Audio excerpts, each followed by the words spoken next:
দশ মহাবিদ্যার অষ্টম মহাবিদ্যা তিনি জ্ঞানের দেবী, তিনি শক্তি, সুরক্ষা আর শত্রুদের বাঁধার জয়ের দেবী। তিনি মা বগলামুখী।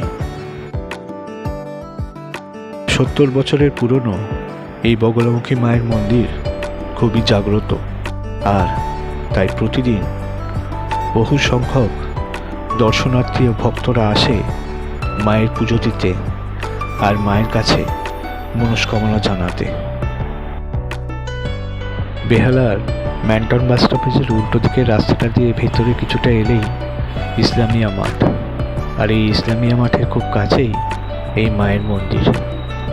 এটা আমার ঠাকুরদার প্রতিষ্ঠিত। উনি বগলামুখী সাধক ছিলেন।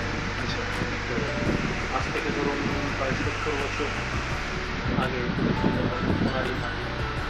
আজকে পবিত্র যেরকম মন্দিরটা প্রবর্তক, উনি সিদ্ধ সাধক ছিলেন নবম তারাপুরে। উনি চন্দ্রতপন বন্দ্যোপাধ্যায়, তপন ঠাকুর বলে সবাই চেয়ে। মন্দির সকাল 9টা থেকে রাত্রি প্রায় 10টা থেকে। কোনো সময় বন্ধ হয় না, বন্ধ হয় না। আর কোনো ধরুন আমাকে কোথাও যেতে হলো তখন গেট আমার কাছে, মানে আপনি মন্দিরে দেখাশুনো আমার ফোন করে চলে আসতেই হয়।